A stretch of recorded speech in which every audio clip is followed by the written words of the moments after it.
নমস্কার, বাংলার বার্তা থেকে বলছি সন্ময় বন্দ্যোপাধ্যায়। মধ্যবঙ্গে ব্যাপক ধসের আশঙ্কা করছে তৃণমূল কংগ্রেস নেতৃত্ব। আমি বলছি না, অনেকগুলো ঘটনার প্রেক্ষিতে আজকে এই রিপোর্ট আপনাদের কাছে নিয়ে এলাম। যে গোয়েন্দা বিভাগের রিপোর্ট ইতিমধ্যে নবান্নে কিংবা কালীঘাটে জমা পড়েছে, সেই রিপোর্ট বলছে মধ্যবঙ্গে একটা সাংঘাতিকভাবে ভরাডুবির আশঙ্কা করছে তৃণমূল নেতৃত্ব। তার কারণ সেই রিপোর্টের ভিত্তিতে অন্তত প্রাথমিকভাবে। এবং এর পেছনে কারণটা কি, আজকে আমি টুকরো টুকরো কয়েকটা ঘটনা, কয়েকটা ভিডিও আপনাদের কাছে দেখাবো, যে বিশ্লেষণগুলো সচরাচর বাংলার ইলেকট্রনিক্স মাধ্যমে তারা করছেন না। কেন করছেন না জানি না। এই মধ্যবঙ্গের এই ধসের আশঙ্কাটা তৃণমূল কংগ্রেস কিন্তু অনেকদিন আগে থেকেই করেছে, যার জন্য আপনারা একটু খেয়াল করুন। কয়েকটা চিত্রনাট্য পরপর তৈরি করা হয়েছিল। প্রথমে কুণাল ঘোষকে নামিয়ে এয়ার টাইম স্পেসটাকে ব্লক করার চেষ্টা হয়েছিল। তারপর সেই কুণাল ঘোষের অলিক নাট্যরঙ্গ শেষ পর্যন্ত বন্ধ হয়ে গেল। ঘণ্টাখানেক সঙ্গে সুমন 1.5 ঘন্টা তাকে নিয়ে সময় নষ্ট করলেন। কুণাল কী বলল, ডেরেক ওব্রায়েন কী বললেন, ব্রাত্য বসু কী বললেন, তৃণমূল কংগ্রেস নেতৃত্ব কী বললেন, এই নিয়ে এয়ার টাইম স্পেসটাকে ব্লক করার চেষ্টা হলো। সেটা নিয়ে 3 দিন। তার কারণ সেই সময় চাকরি দুর্নীতিতে জেরবার হয়ে গেছে। তৃণমূল কংগ্রেস মানেই চোর, তৃণমূল কংগ্রেস মানেই ডাকাত, তৃণমূল কংগ্রেস মানেই লুট এবং লুটেরা সাম্রাজ্য। মানুষ বলতে শুরু করেছে। চায়ের দোকান থেকে বাসে, ট্রামে, ট্রেনে এদের বিদায় করার জন্য বাংলার মানুষ যখন উদ্গ্রীব হয়ে গেছে, তখন ওই কুণাল ঘোষের চিত্রনাট্যটাকে তৈরি করা হয়েছিল, খুব কনসাসলি তৈরি করা হয়েছিল। কুণাল ঘোষ কিন্তু বহিষ্কৃত নন। কুণাল ঘোষ তৃণমূলে আছেন, তৃণমূলের হয়ে কথা বলে যাচ্ছেন, প্রচারটা করে যাচ্ছেন, কিন্তু তাঁকে দিয়ে 3-4টে দিন এয়ার টাইম স্পেসটাকে ব্লক করা হলো। দ্বিতীয়ত তারপরেই ঠিক করা হলো সন্দেশখালীকে ব্লক করার জন্য রাজ্যের রাজ্যপাল একজন মহিলার মলেস্টেশন করেছেন। কবে? যেদিনকে ভারতবর্ষের প্রধানমন্ত্রী এসছেন রাজভবনে রাত্রি যাপন করবেন, ঠিক তার 3 ঘন্টা আগে সেই গল্পটাকে বাজারে ছাড়া হলো। এবং তার কাউন্টার ন্যারেটিভটা কিন্তু এবার রাজ্যপাল সাংঘাতিকভাবে ছেড়েছেন। এই প্রতিবেদন যেদিন পেশ করছি তার আগের দিন রাজ্যপাল বলেছেন, আমি সিসিটিভি ফুটেজ যেটা রাজভবনে ছিল সেই সমস্ত সিসিটিভি ফুটেজটা আমরা সাধারণ মানুষকে দেখাবো। সাধারণ মানুষকে দেখানোর জন্য আমি সিদ্ধান্ত নিয়েছি এবং 100 জনকে দেখাবো। মমতা বন্দ্যোপাধ্যায় নন এবং রাজ্যের পুলিশ নন, কিন্তু সাধারণ মানুষ যারা আবেদন করবেন তাদের আবেদন স্ক্রুটনি করে মেল আইডিতে যারা জানাবেন তাদের আমরা ডাকবো, রাজভবনে বসে সিসিটিভি ফুটেজটা দেখবেন। এই যে কাউন্টার একটা হুক করে দেওয়া এবং বলটা মাঠের বাইরে ফেলে দেওয়া, তৃণমূল কংগ্রেস নেতৃত্ব বিপদে পড়ে গেছেন। কিন্তু রাজভবনের বিরুদ্ধে এই বিষোদ্গারটা করে এই সভায় সভায় চিৎকার করে প্রচার করা, এটা হচ্ছে ক্রিমিনাল মাইন্ডসেট থেকে উৎপন্ন একটি প্রোডাক্ট। আইপ্যাক এবং ভাইপোর মাথা থেকে বেরোনো প্রোডাক্ট। বাজারে মানুষ খেলো না, কিন্তু কিছুদিন মানুষকে আলোচনায় ব্যস্ত রাখা হলো। দেখো কীরকম রাজ্যপাল পাঠিয়েছে বিজেপি। এটা কিন্তু একটা ভয়ের লক্ষণ, কোনো একটা আতঙ্কের লক্ষণ। আমি হেরে যাব সেটাকে অন্তত আটকানোর লক্ষণ। এটা দ্বিতীয়ত। তৃতীয়বার সন্দেশখালীতে কোন জনৈক ব্যক্তিকে দিয়ে স্টিং অপারেশন করিয়ে সেইটাকে বাজারে ছেড়ে 5,000 মহিলা যেখানে আন্দোলনে নেমেছিলেন, সমস্ত মহিলারা নাকি টাকার বিনিময়ে তারা নাকি আসরে নেমেছিলেন।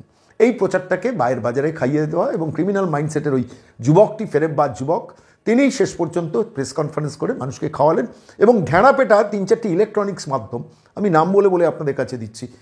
তৃণমূল কংগ্রেসের একজন যুব নেতা আছেন, তার নাম হচ্ছেন বিশ্ব মজুমদার, তার চ্যানেল নিউজ 18 দেখুন, সেটা নিয়ে প্রচার করছেন। জি24 ঘন্টা আবার ভাইপোর নিজের চ্যানেল, ফলে সেই জি24 ঘন্টাকে দিয়ে সম্প্রচার করছেন। এবং আরেকজন ইদানিংকালে বাজারে নেমেছেন, এই আনন্দবাজার পোর্টালের অনলাইনের অনিন্দ জানা, যিনি স্পেনে গিয়ে রাজ্যের মুখ্যমন্ত্রীর সঙ্গে দৌড়েছিলেন, পরবর্তীকালে সেই যাত্রাপথে কোনো একটা জায়গায় মুখ্যমন্ত্রীর সঙ্গে গান গিয়েছিলেন। এখন এই ন্যারেটিভটা বাজারে এরা খাওয়াচ্ছেন। তার সঙ্গে এই সময় পত্রিকা আছে, হীরক বন্দ্যোপাধ্যায় পত্রিকা, যার অ্যাপয়েন্টমেন্টটা তৃণমূল কংগ্রেসের নেত্রীর হাত ধরে। ফলে স্বাভাবিকভাবে এই মিডিয়াকে দিয়ে সেটাকে স্পন্সরশিপ করার ঠেলা, অর্থাৎ সন্দেশখালী কিছু হয়নি এটাকে খাওয়ানো মানুষকে, ওদিকে কুণাল ঘোষ সত্যি তো এত কিছু ঘটে গেছে সেটাকে বাজারে খাওয়ানো, তারপরে রাজ্যপালের ইস্যুটাকে বাজারে খাওয়ানো। এর পেছনে লুকিয়ে রয়েছে দক্ষিণবঙ্গে এবং মধ্যবঙ্গে একটা ধস নামার যে রিপোর্ট, গোয়েন্দা রিপোর্ট মানে কালীঘাটে পৌঁছেছে, সেইটাকে আটকানো, প্রোটেক্ট করা। আমি আজকে এই প্রতিবেদনের কথাগুলো বললাম, এর পাশাপাশি কতগুলো নির্দিষ্ট কারণ আছে। দেখুন, সাধারণ মানুষ কিন্তু তৃণমূল কংগ্রেস বললেই চোর বলে এবং তৃণমূল কংগ্রেস থেকে অব্যাহতি চাই, নিষ্কৃতি চাই সাধারণ মানুষ বলছেন। যারা উপভোক্তা বেনিফিশিয়ারি এই সংখ্যাটা ছাড়া, কিছু তো বেনিফিশিয়ারি আছে 500 টাকা 1000 টাকা তোলাবাজি করার সুযোগ দেওয়া, কাটমানি, কমিশন, 5000-6000 টাকার কিছু চাকরি পাওয়া, এই পরিবারগুলো ছাড়া সাধারণ মানুষ কিন্তু অ্যান্টি তৃণমূল এই জায়গাটাতে পৌঁছে গেছে। এবং উত্তরবঙ্গে যে 6টা আসনে নির্বাচন হয়েছে, তৃণমূল কংগ্রেসের নিজের রিপোর্ট হচ্ছে 6-0 তারা হারছে।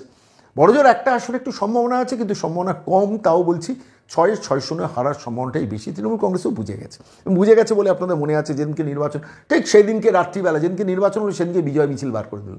মানে এই মেসেজটা পাঠানো, আমরা হারিনি, আমরা ডুবিনি, অথচ ডুবে গেছে। 6-0 উত্তরবঙ্গে তৃণমূলকে ফেরাচ্ছে। এই বাস্তব পরিস্থিতিতে গত তৃতীয় দফা যে নির্বাচনটা হলো সেইখানে তৃণমূল কংগ্রেস একটু আশার আলো দেখল। কেন বলছি আমি আপনাদের সেই ব্যাখ্যায় যাব, কিন্তু তার আগে তৃণমূল কংগ্রেসের বিরুদ্ধে মানুষের জনরোষের শুধু চাকরি চোর, যেখানে যে কোনো সরকারি চাকরি সমস্ত কিছু চুরি করেছে। গতকাল সুপ্রিম কোর্টের প্রধান বিচারপতি একটা মন্তব্য করেছেন, সরকারি চাকরি সম্বন্ধে যদি এই আতঙ্ক মানুষের মধ্যে এই অনাস্থা তৈরি হয়ে যায়, সমাজের পক্ষে এটা ভয়াবহ। কেন গরিব নিম্ন মধ্যবিত্ত পরিবারের মেধাবী ছেলেমেয়েরা কিন্তু সরকারি চাকরির ওপর ডিপেন্ড করে, সেইটাকে যদি তছনছ হয়ে যায় তাহলে কিন্তু বড় মারাত্মক। খুব দামি কথা বলেছেন প্রধান বিচারপতি জাস্টিস চন্দ্রচূড়, কিন্তু তিনি জানেন না হয়তো এই পশ্চিমবঙ্গের মাটিতে সেই পারসেপশনটাকে ধ্বংস করে দিয়েছেন মমতা বন্দ্যোপাধ্যায়। মানে সরকারি চাকরি মানেই তোলাবাজদের তোলাবাজি করার একটা স্কোপ এবং সেখানে চাকরি চুরি দেওয়া।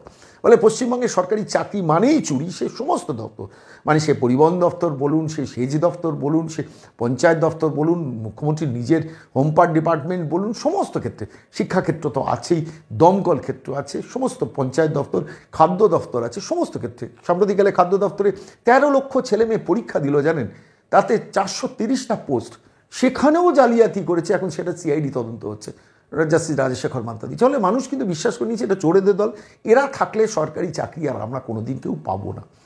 এই জন্য মানুষের কিন্তু সাংঘাতিক রাগ এবং যন্ত্রণা তৈরি হচ্ছে, এটা একটা দিক। দ্বিতীয় দিক দেখুন, সাধারণ মানুষ বুঝতে শিখে গেছে যে পশ্চিমবঙ্গে তৃণমূল সরকার থাকলে কোনোদিন গ্যাসের দাম 450 টাকা হবে না, অথচ রাজস্থানে বিজেপি সরকার এসেই 450 টাকা করে দিয়েছে। বিজেপি এজেন্ডায় সেট করে দিয়েছে যে আমরা ক্ষমতায় এলেই 450 টাকায় মানুষকে গ্যাসের সিলিন্ডারটা দেবো, কেন ভর্তুকিটা দিয়ে আমরা সেটা দেবো। যেমন সাধারণ মানুষ বিশ্বাস করে নিয়েছে তেলের দাম সারা ভারতবর্ষের মধ্যে সব থেকে বেশি এই পশ্চিমবঙ্গে, তার কারণ পশ্চিমবঙ্গ রাজ্য সরকার তার যে ট্যাক্স বা শেষ সেটাকে তোলেনি।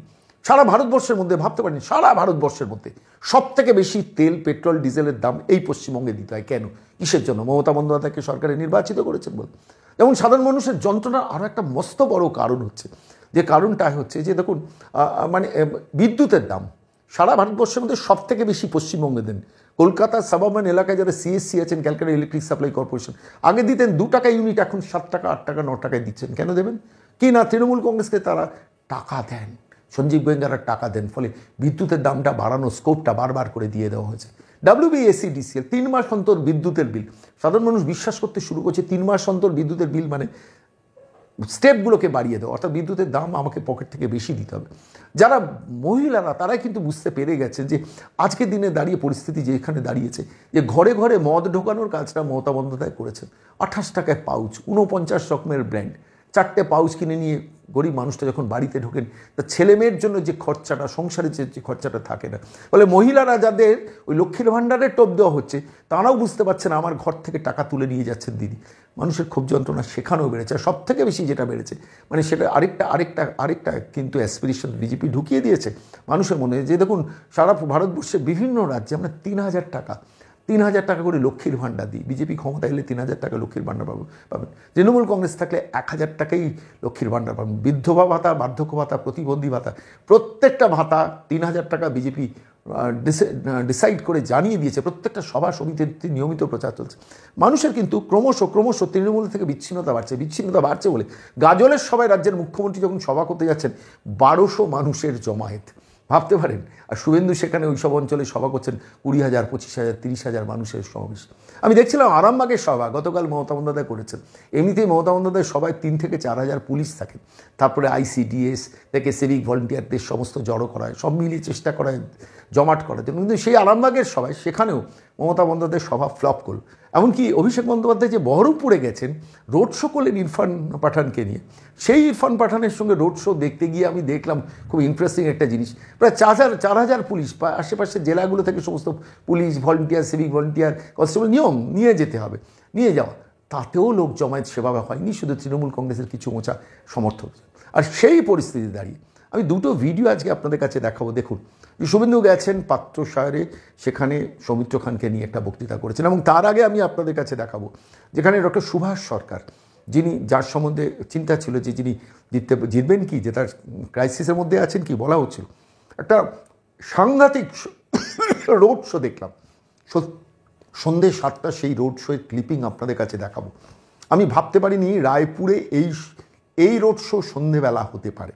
আমাকে অবাক করে দিয়েছে, আমাকে চমকে দিয়েছে, বিশ্বাস করুন।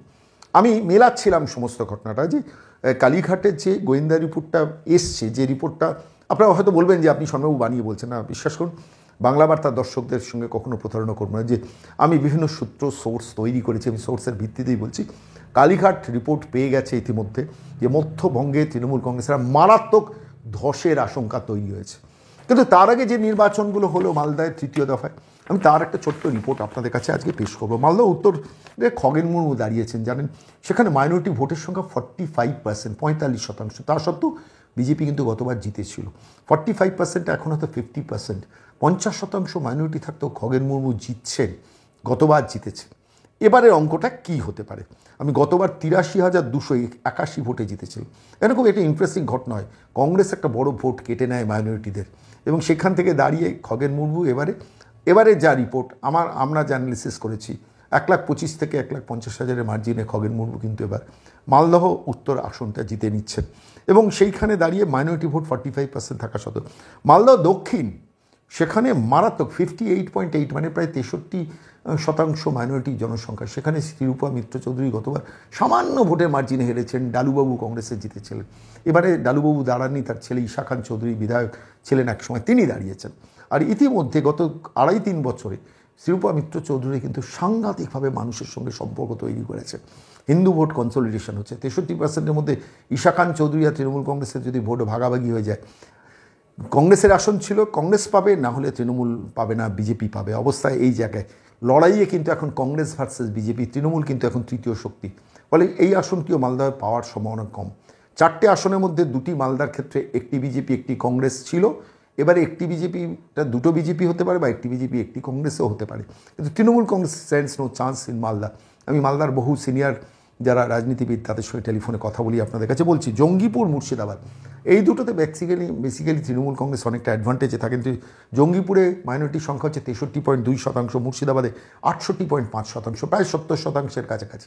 এখানে ব্যাপকভাবে যদি তৃণমূল সিপিএমের ভোট কাটাকাটি না হয়, বিজেপি জেতা মুশকিল। কিন্তু তবু এবারে মোহাম্মদ সেলিম মুর্শিদাবাদে আছেন, মনে রাখবেন। আমি এটা নিয়ে আরও পরবর্তীকালে ডিটেল অ্যানালিসিস আপনাদের কাছে দেবো। কিন্তু আজকে আমি আপনাদের কাছে যে মূল জায়গাটা আসতে চাইছি, বাঁকুড়া। এই বাঁকুড়ার একটি রিপোর্ট আমার মনে হলো আপনাদের কাছে একটু পেশ করা দরকার। আমরা এটা নিয়ে দীর্ঘ অ্যানালিসিস করেছি, রিসার্চ ওয়ার্ক করেছি, করে আমার মনে হলো যে জিনিসটা আপনাদের কাছে জানানো দরকার। বাঁকুড়াতে গতবার ডক্টর সুভাষ সরকার, সুব্রত মুখার্জি তৃণমূলের ক্যান্ডিডেট ছিলেন, তাকে হারিয়েছিলেন 1,72,080 ভোটে। 1,72,080 ভোটে বাঁকুড়াতে মাইনরিটি ভোটার খুব কম, 4.9%, কিন্তু বেসিক্যালি ডমিনেন্টলি বিজেপি অধ্যুষিত এরিয়া। 7টা বিধানসভাতেই ডক্টর সুভাষ সরকার 2019-এ লিড নিয়েছিলেন, যেটা পরবর্তীকালে 2021-এ কিছুটা তৃণমূল রিভাইভ করে 4টে বিজেপি 3টে তৃণমূল কংগ্রেস পায় 2021-এর বিধানসভার আসন বিন্যাসে। এবং তারপরে যেটা হয়, এই 4-3 করে তৃণমূল কংগ্রেস কিন্তু 17,499 ভোটে 17,000, মানে 1,72,080 ভোটের মার্জিন, যেটা বিজেপি এগিয়ে গিয়েছিল 2019-এর লোকসভা নির্বাচনে, সেটাকে মেকআপ করে তৃণমূল কংগ্রেস 17,499 ভোটে এগিয়ে যায়।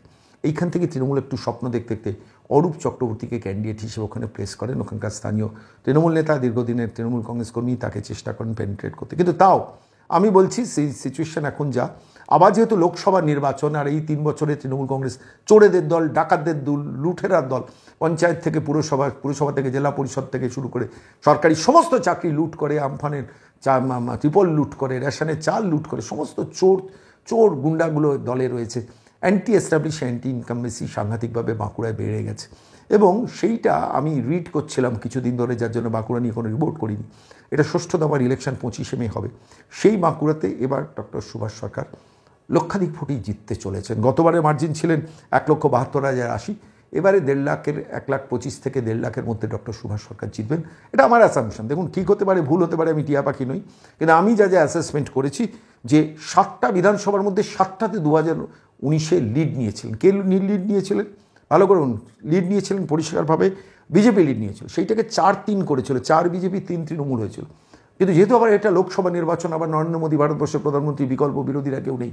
আর সেইখানে দাঁড়িয়ে এই কন্টিনিউয়াস প্রচার, এবং শুভেন্দু অধিকারী বারবার ওখানে গেছেন, হ্যামানিং করেছেন, এলাকাগুলোকে মনিটরিং করেছেন, কভার করেছেন, লম্বা মিছিল করেছেন, মিটিং করেছেন পরের পর। ফলে ডক্টর সুভাষ সরকার যেটা বিধানসভায় পিছিয়েছিলেন 17,499, সেটা মেকআপ করে লক্ষাধিক ভোটে 1,30,000, 40,000, 50,000-এর মার্জিন হতে পারে। এবং যদি সুইং হয়ে যায় ফ্লোটিং ভোটারদের 2 লাখের মার্জিনও ডক্টর সুভাষ সরকার কিন্তু বাঁকুড়া কিন্তু জিতে নিতে পারে, এটা বিজেপির সিট ছিল, বিজেপিই পাবে। এবং এর পাশাপাশি আপনাদের বলছি, এবার আসুন বিষ্ণুপুর, যেখানে সৌমিত্র খানের বিরুদ্ধে এবার তৃণমূল কংগ্রেস সায়ন্তিকা বন্দ্যোপাধ্যায় দাঁড়াবেন বলে সবাই ধরে নিয়েছিল, কিন্তু তাকে না দিয়ে সৌমিত্র খানের প্রাক্তন স্ত্রীকে দিয়ে একটা নোংরা খেলা খেলেছেন, সুজাতা খাঁকে দিয়ে, সুজাতা মণ্ডলকে দিয়ে খেলিয়েছেন। সুজাতা মণ্ডলকে সৌমিত্র খানের বিরুদ্ধে প্রার্থী হিসেবে দাঁড় করেছেন, দাঁড় করাতেই পারেন, গণতান্ত্রিক অধিকার বলতে পারেন। কিন্তু পারিবারিক দ্বন্দ্বের জায়গাটাকে কাজে লাগানোর জন্য ওই ক্রিমিনাল মাইন্ডসেটের ভাইপো কিন্তু এই অঙ্কটা করেছেন। সুজাতা দৌড়ে বেড়াচ্ছেন, নাচছেন, গাইছেন, বুঝে উঠতে পারছেন না কী করবেন, কিন্তু বুঝতে পারছেন না গতবার স্বামীর হয়ে প্রচার করেছিলেন বলে ভাবছেন মানুষ তাকে ভোট দেবে। না, মানুষ নরেন্দ্র মোদীকেই ভোটটা গতবার দিয়েছিলেন। সুজাতা ছিলেন, ব্রিজটা করেছেন যেহেতু সৌমিত্র সেন ঢুকতে পারতেন না বিধানসভাগুলোতে, দিনের পর দিন সেরকম পরিস্থিতি তৈরি করা হয়েছিল আইনগতভাবে। এখন এইবারে দাঁড়িয়ে তাহলে রেজাল্টটা কী হবে?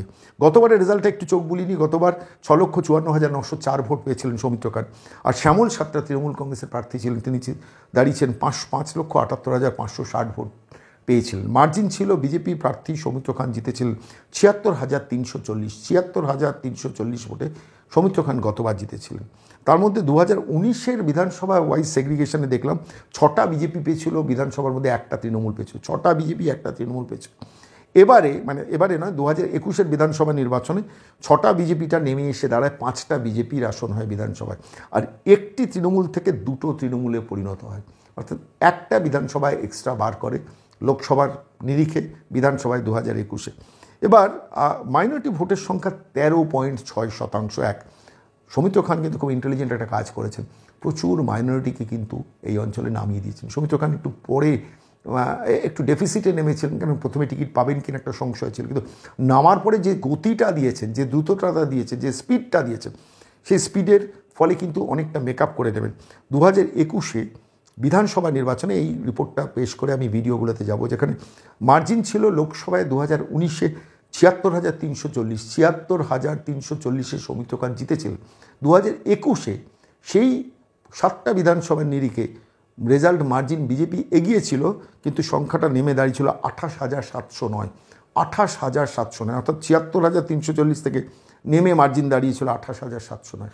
আপনারা প্রশ্ন করতেই পারেন যে আপনার এই কেন্দ্রটা সম্বন্ধে, বিষ্ণুপুর সম্বন্ধে রিপোর্ট কী? আমি আপনাকে বলছি, এবারে সৌমিত্র খান প্রায় 2 লাখের মার্জিনে জিতেছে, গেলেও যেতে পারেন। কেন যে ভিড় আজকে আমি দেখেছি, আপনারা বলবেন যে কিসের ভিত্তিতে বলছেন, তার কারণ দেখুন সৌমিত্র খান যে স্পিডে লোকসভাটাকে মেকআপ করলেন দেখার মতো, ডে নাইট পরিশ্রম করলেন, খাটলেন শুধু না, এমন একটা জায়গায় প্রচারটাকে নিয়ে গেছেন। আজকে পাত্রসাহের যে সভা আমি দেখেছি সাম্প্রতিককালে, অনেক বিজেপির সভা দেখেছি, এত ভিড় দেখিনি। যে যতটা আচ্ছাদন আছে তার ডবল জায়গায় মানুষের ভিড়।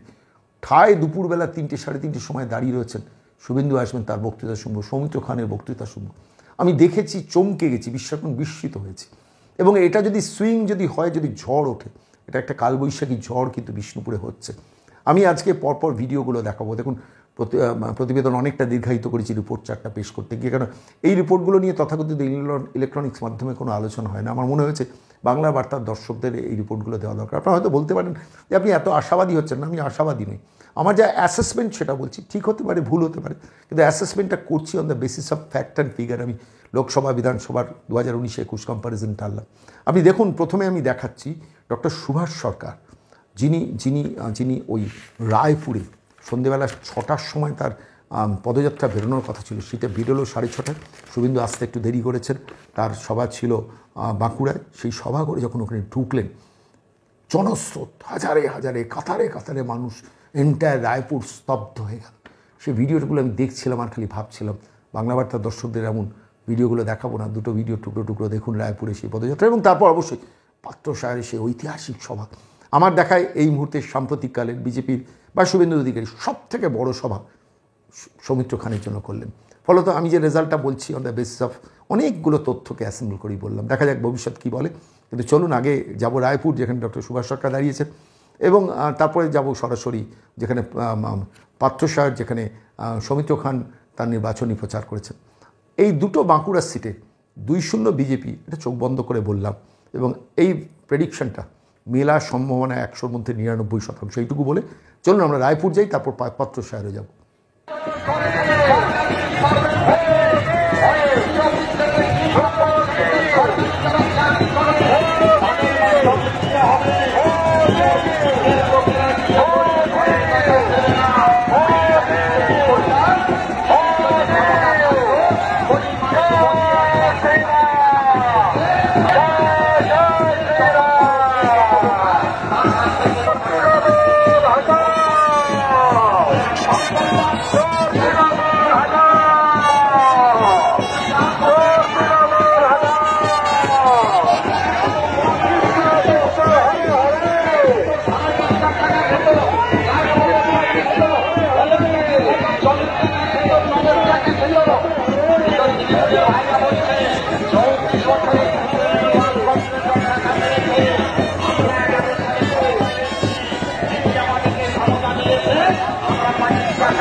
উপস্থিত রয়েছেন আপনাদের সকলকে জানাই নতমস্তকে প্রণাম।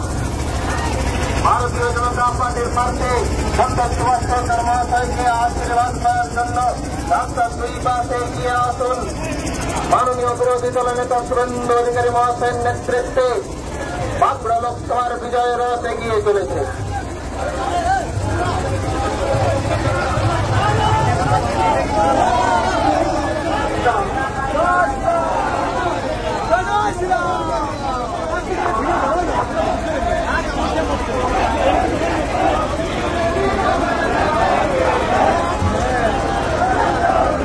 পশ্চিমবঙ্গের মুক্তিযোদ্ধ সম্মানীয় বিরোধী দলের নেতা সুরেন্দ্র অধিকারীর নেতৃত্বে বিজয় রথ এগিয়ে চলেছে।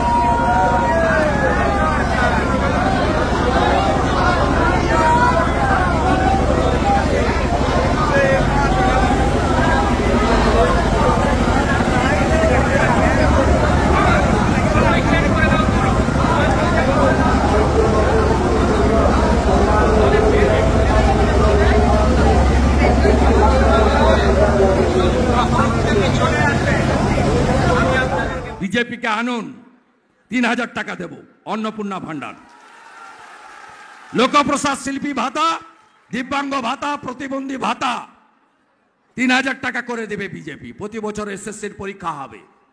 আয়ুষ্মান ভারত ফিরিয়ে আনবো। আলু চাষিদেরকে প্রধানমন্ত্রী ফসল বীমা যোজনায় যুক্ত করব। 2350 টাকা ধান কেউ পান না আপনারা সহায়ক মূল্য। আমরা ছত্তিশগড়ে 3100 টাকা কুইন্টালে ধান কেনে বিজেপি সরকার। বিজেপিকে আনুন। কংগ্রেস টেস্টেড এবং বাতিল হয়েছে। সিপিএম দাঁড়িয়েছে ভোট কাটার জন্য, ওটা বাতিল পার্টি, সাইনবোর্ড।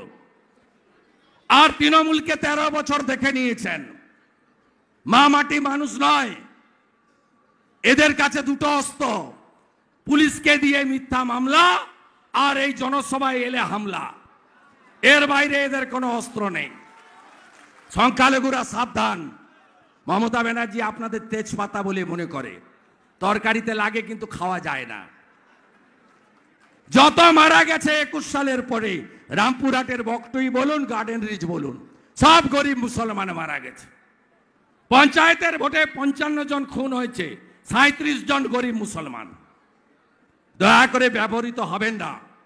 মোদিজি কখনো হিন্দু মুসলমান করেন না। তার 175টা স্কিম সকলের জন্য, সবকা সাথ, সবকা বিকাশ, সবকা বিশ্বাস, সবকা প্রয়াস। মোদিজি এবারে সংকল্প পত্রে বলেছেন 4 কোটি বাড়ি বানিয়েছি, এবারে আরো 3 কোটি বানাবো। মোদিজি বলেছেন 70 বছর পেরিয়ে গেলে সবার চিকিৎসার দায়িত্ব আমি নেব। মোদিজি বলেছেন নলে জল দিয়েছি, এবার নলবাহিত রান্নার গ্যাস পাঠাবো মায়েদের কাছে। তাই নরেন্দ্র মোদিজিকে প্রধানমন্ত্রী করতে 25শে মে আগে ভোটদান পরে জলপান। সৌমিত্র খাঁকে জেতাবেন। সৌমিত্র খাঁর অত্যন্ত উজ্জ্বল ভবিষ্যৎ আছে। আপনারা আমাকে বিশ্বাস করেন তো? সৌমিত্র খানকে সঠিক জায়গায় উচ্চতায় নিয়ে যাওয়ার ক্ষেত্রে আমি কাঠবিড়ালির ভূমিকা হলেও গ্রহণ করব। আপনারা জেতান সৌমিত্র খানকে। কথা দিচ্ছেন তো? কথা দিচ্ছেন তো? মমতা ব্যানার্জি ইলেকট্রিকের বিল 3 গুণ বাড়িয়েছে। 300 টাকা যে বিল দিতেন এই মাস থেকে 900 টাকা বিল দেবেন। মমতা ব্যানার্জি লোক পাঠাচ্ছেন বাড়ি বাড়ি, এই ফর্মটা ফিল আপ করো, ঘরের টাকা দেব। কবে দেব? ডিসেম্বর মাসে দেব। মানে চুরির লাইসেন্সটা দিয়ে দিন, ভোট নিয়ে তারপরে দেব। একদম বেঁধে রাখবেন। আজকে সকালে সন্দেশখালিতে গেছিল, গ্রামের লোক বেঁধে রেখেছে ভুয়া ফর্ম। সন্দেশখালির ওই ফেক ভিডিও ছেড়ে কিচ্ছু হবে না। 10 বছর ধরে শিডিউল কাস্ট মহিলাগুলোকে মাঝরাতে ডেকে নিয়ে গিয়ে পিঠা তৈরির নামে কি করেছে আপনারা জানেন। মায়েরা তৃণমূলের পিঠা খাওয়া বন্ধ করবেন তো? করবেন তো? সন্দেশখালির বদলা নেবেন তো? পদ্মফুলে ভোট দেন, পদ্মফুলকে জেতান। আর হামিদ মিয়া আর কি দত্ত, গোপা নাকি গোপে দত্ত, এই দুজন বিখ্যাত লোককে বলি, তোমার থেকেও বড় মস্তান ছিল, তোমাদের থেকেও বড় মস্তান ছিল বীরভূমের কেষ্ট মণ্ডল। 150 কেজি তার ওজন, সে এখন নাই, তিহার জেলে। তোমার থেকেও বড় মস্তান ছিল শেখ শাহজাহান। আমার চামড়া তুলবে বলেছিল, এখন ওর চামড়া উঠে গেছে। আর মমতা ব্যানার্জি এদের খোঁজ নিতেও যায় না। যত বেশি লম্ফজম্প কম করবে, সবাইকে নিয়ে মিলে মিশে থাকবে, ততই মঙ্গল। আমি আজকে পরামর্শ দিয়ে গেলাম, এরপরে পরামর্শ দেব না, শাহজাহানের মতো অবস্থা করব। বুথগুলোকে আগলে রাখবেন তো? বাইরে যারা আছে পরিযায়ী শ্রমিক, মমতা ব্যানার্জির কারণে ফিরিয়ে আনবেন তো? বেকাররা জোট বাঁধবেন তো? কৃষকরা জোট বাঁধবেন তো? আপনাদের 34,000 কোটি টাকা ইউরিয়াতে সাবসিডি দেয় নরেন্দ্র মোদী, আপনাকে ডবল দামে সার কিনতে হয়। তৃণমূলকে হারান। আমি এখান থেকে 90 কিলোমিটার দূরে রায়পুরে যাব ডাক্তার সুভাষ সরকারের প্রচারে। সেখান থেকে চন্দ্রকোনা রোডে যাব ডাক্তার প্রণত টুডুর প্রচারে। তাই ইচ্ছা থাকলে উপায় নেই, নাম্বার দিয়ে গেলাম। আক্রান্ত হলে, হুমকি দিলে, মিথ্যা মামলা হলে আপনাদের বিরোধী দলনেতাকে জানান, আমি আপনাদের পাশে থাকব। ভোট হবে, চটি পুলিশকে বাদ দিয়ে ভোট হবে। 200 মিটারের মধ্যে মমতা পুলিশকে ভোট বুথ কেন্দ্রে দেখতে পাবেন না। নিজের ভোট নিজে দিন, পদ্ম ফুলে ভোট দিন। ভোট দিচ্ছেন তো? 25 তারিখ আসছে দিন, নিজের ভোট নিজে দিন, সকাল সকাল ভোট দিন, চোর তাড়াতে ভোট দিন, চোর তাড়াতে ভোট দিন। সন্দেশখালির বদলা নিন, সন্দেশখালির বদলা নিন। চাকরি চোরেদের শিক্ষা দিন, বালি চোরেদের শিক্ষা দিন। সবাই ভালো থাকবেন। 14 তারিখ সন্ধ্যা 7টা সোনামুখীতে একটি রোড শো, পদযাত্রায় আবার বিষ্ণুপুরের সঙ্গে দেখা হবে। সবাই খুব ভালো থাকবেন।